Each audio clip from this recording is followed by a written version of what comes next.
আপনারা সবাই জানেন আমাদের সবচেয়ে গুরুত্বপূর্ণ কাজ হচ্ছে একটি অবাধ সুষ্ঠু নির্বাচন আয়োজনের মধ্য দিয়ে নির্বাচিত সরকারের কাছে দায়িত্ব হস্তান্তর। আমরা রাজনৈতিক দলগুলোর সঙ্গে আমাদের নিয়মিত যোগাযোগ অব্যাহত রেখেছি, বিভিন্ন ইস্যুতে তাদের মতামত নিয়ে যাচ্ছি।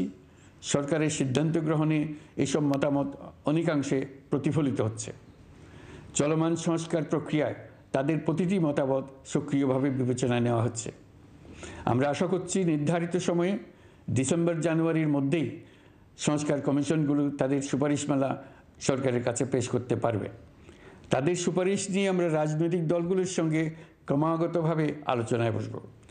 সকলের ঐক্যমত্যের ভিত্তিতেই আমরা সংস্কার প্রস্তাব চূড়ান্ত করব। নির্বাচন কবে হবে এই প্রশ্ন আপনাদের সবার মনেই আছে, আমাদের মনেও সারাক্ষণ আছে। আপনারা লক্ষ্য করেছেন নির্বাচন আয়োজনের লক্ষ্যে আমরা প্রয়োজনীয় পদক্ষেপ নিতে শুরু করেছি। কয়েকদিনের মধ্যে নির্বাচন কমিশন গঠন হয়ে যাবে। তারপর থেকে নির্বাচন আয়োজন করার সমস্ত দায়িত্ব তাদের উপর বর্তাবে। নির্বাচন কমিশন ভোটার তালিকা হালনাগাদ সহ আরও কিছু কাজ শুরু করে দিতে পারবে, যা একটা অবাধ নির্বাচনের সাথে সরাসরি সম্পৃক্ত।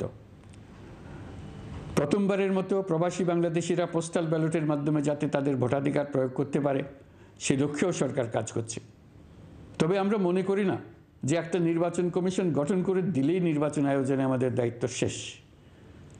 রাষ্ট্র ব্যবস্থায় সংস্কার আমাদের এই সরকারের অন্যতম অঙ্গীকার।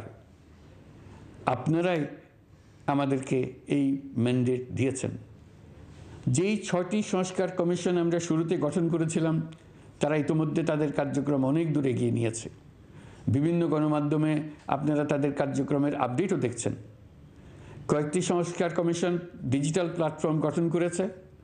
আমার অনুরোধ আপনারা এই প্ল্যাটফর্মে উৎসাহ সহকারে আপনাদের মতামত জানাতে থাকুন।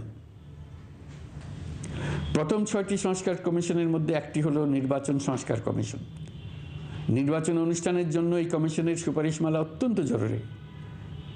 তাদের প্ল্যাটফর্মে যান, আপনার মতামত খোলাখুলিভাবে তুলে ধরুন।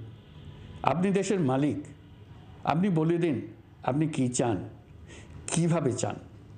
নির্বাচন নিয়ে আপনাদের সকল বক্তব্য বিনা দ্বিধায় বলতে থাকুন।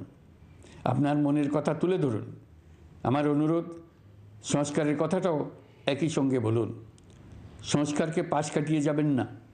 নির্বাচনের কথা বলার সঙ্গে নির্বাচন ও অন্যান্য ক্ষেত্রে সংস্কারের কথাটিও বলুন। সংস্কার হলো জাতির দীর্ঘমেয়াদী জীবনী শক্তি।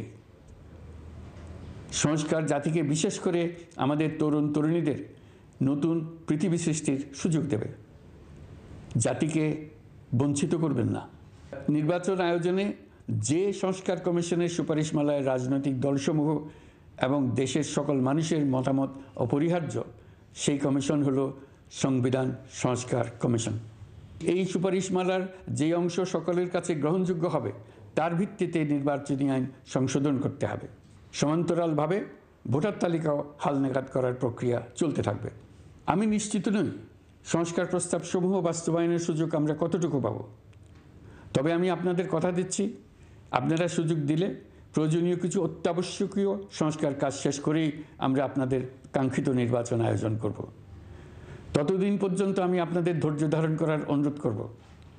আমরা চাইব আমরা যেন এমন একটি নির্বাচন ব্যবস্থা সৃষ্টি করতে পারি যা যুগ যুগ ধরে অনুসরণ করা যাবে। এর ফলে সাংবৎসরিক রাজনৈতিক সংকট থেকে আমাদের দেশ রক্ষা পাবে। এই জন্য প্রয়োজনীয় সময়টুকু আমি আপনাদের কাছ থেকে চেয়ে নিচ্ছি। নির্বাচনী সংস্কারের সিদ্ধান্ত হয়ে গেলে খুব দ্রুত আপনারা নির্বাচনের রোডম্যাপও পেয়ে যাবেন। অন্তর্বর্তী সরকার সৃষ্টি হয়েছে রাজনীতিকে নীতির কাঠামোয় আনার জন্য এবং রাজনীতির জন্য নতুন পরিবেশ সৃষ্টির নিবিড় আকাঙ্ক্ষা থেকে।